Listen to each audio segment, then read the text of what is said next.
same stable. There are plenty of times here on Motor Week that you've seen us behind the wheel of fabulous, expensive, fast cars. Cars like that are what driving is all about. And yes, we'd all love to find one parked outside our house in the morning. Unfortunately, the car that we'd love to own and the car we have to own are actually very different. The reality needs to be an affordable, practical car, something to nip around in and transport us all from A to B. And those are qualities that these two midget gems certainly have. The Seat Arossa and VW's Baby Lupo. Cute little names, in cute yet practical packages. But they're also cars that won't leave you pleading with the bank manager. But how do these super minis, that are just perfect for today's super mums, compare with each other? In terms of the factor, they're both sweet little bundles. In fact, from behind, to take the most observant of mums to even tell them apart. They both have a squared off little hatch at the back that opens to reveal a tiny amount of storage space which is actually even smaller in the Lupo. But that's the only point that makes the Arossa the more attractive of the two. Both cars have a very similar look. They do, after all, share the same daddy, otherwise known as Volkswagen. But the story here is one that's familiar to many siblings. Unfortunately, the Arossa has lost out to its little brother in the looks department. Now, they are very similar. In fact, they could almost be twins. But while the Lupo has the potential to make it to the catwalk, the Arossa is always going to be the one known as having a good personality. But hey, when it comes to cars in this class, isn't a good personality what it's all about?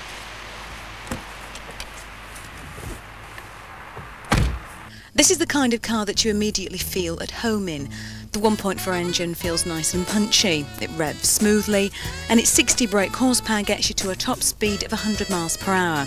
0 to 60 takes 14 seconds, a couple of seconds slower than the Lupo. The 4-speed gearbox is slick and it responds well. Now, my only gripe is that the power steering, which by the way is standard on all models, feels a little bit heavy. But that aside, this car sticks to the road like glue when you corner, and it really is, surprisingly, a very entertaining drive. The Arossa shares its platform with the VW Polo. Well, in fact, to be perfectly honest, it probably shares an awful lot with its cousins from Volkswagen. But that isn't a bad thing, far from it. What it actually means is that Seat's days of quality control problems are now long gone. There's a definite feeling of quality about the Arossa. But of course, quality costs. And in this case, the 1.4 SE will set you back £8,395.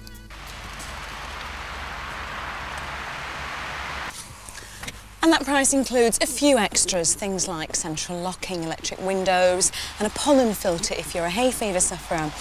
Now, the cabin isn't the most exciting of places to be, what with this extremely large, bulky dashboard of, yes, black plastic.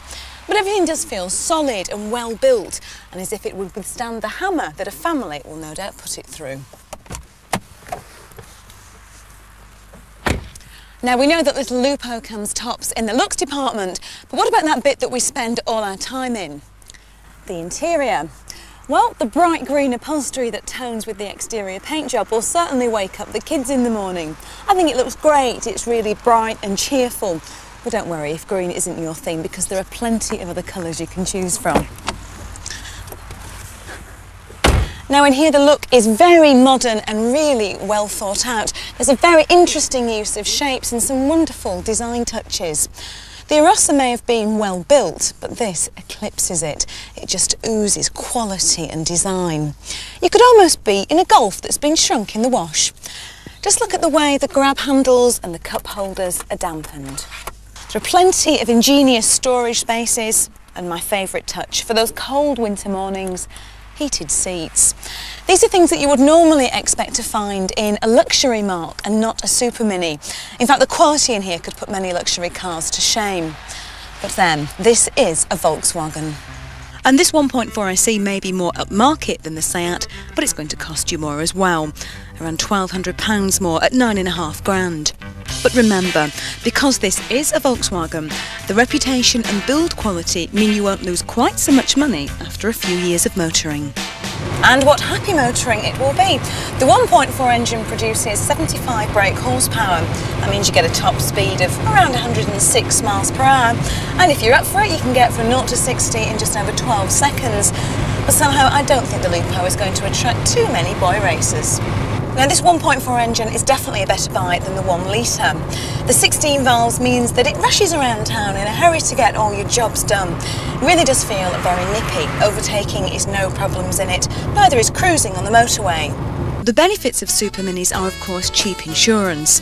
Group 5 in the case of the VW and a low Group 3 for the Seat. They'll also be cheap to run as they both average around 45 miles to the gallon. And now it's time for the bit that all brothers and sisters hate, picking the favourite. And in this family, it's a very close call. The Arossa is an excellent value for money package, and surprisingly, it's very entertaining to drive. The Lupo isn't quite so much fun behind the wheel, but it's the excellent build quality and those wonderful design touches that really make it stand out. And as I doubt that many of us are buying a Super Mini with performance in mind, for me, the Lupo gets to be the favourite in this family.